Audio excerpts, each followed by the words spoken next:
ഇതിലൊരു പ്രധാന വിഷയം എന്ന് പറഞ്ഞാൽ രണ്ടൊരു ശക്തി എന്ന് പറയാന്നല്ലാണ്ട് ആർക്കും ഒരു ശക്തിയില്ല, അള്ളാഹുവിനെ ഭയപ്പെടലുണ്ടല്ലാതെ. തഖ്വയുള്ളൊരു സമൂഹം നിലനിൽക്കുന്നുവോ എങ്കിൽ അതാണ് ശക്തി.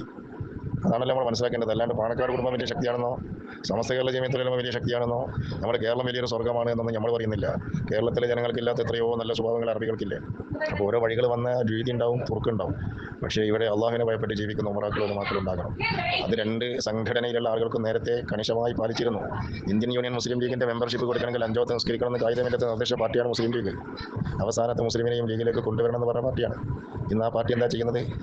കേരളത്തിൻ്റെ എല്ലാ മണ്ഡലങ്ങളും എടുത്ത് പരിശോധിച്ച് നോക്ക്. ലീഗും ആൻറ്റി ലീഗും എന്നിട്ട് ആ ലീഗുകാരെ ലീഗിനെ തോൽപ്പിക്കുക. സമസ്തൻ്റെ പ്രശ്നമല്ല ഞാൻ പറയുന്നത്. അങ്ങനെ എല്ലാ സ്ഥലത്തും വിഭാഗീയത, പലിശ, പെണ്ണ്, മയക്കുമരുന്ന്, സർവ്വ മേഖലയിലും ഇവരിങ്ങനെ കൂത്താടിയാണ്. വിവാഹത്തിൽ ദൂർത്ത് പാടില്ല, പാണക്കാട്ടിനെ ദൂർത്ത്. ലിബറലിസം പാടില്ല, പാണക്കാട്ടിനെ ലിബറലിസം. ഇങ്ങനെ യാതൊരു ലക്കും ലഗാനുമില്ലാതെ ഒരു മനുഷ്യനെന്നെങ്കിൽ പേടിക്കണ്ടേ? എല്ലാ നല്ല കാര്യവും ചോദിച്ച് ആ സ്ഥാനത്ത് പോയി ഇരിക്കുക, എന്നിട്ട് അതിന് നേരെ കൊഞ്ഞനം കുട്ടുക. ഇതൊന്നും ഒരു നല്ല പൂർവിക കുടുംബത്തിൽ ജനിച്ചു വളർന്ന് നമ്മളൊക്കെ ആഗ്രഹിക്കുന്ന ഒരു സംവിധാനത്തിന് യോജിച്ചതല്ല. പണ്ടുള്ള തങ്ങന്മാർക്കും വലിയ അറിവ് കൊണ്ടല്ല അവർ നിന്നത്. അവർ ആലിമ്യങ്ങളെയും സമൂഹത്തെയും പേടിച്ചും അള്ളാഹിനെ ഭയപ്പെട്ടുകൊണ്ടും സൂക്ഷ്മത പാലിച്ചിരുന്നു.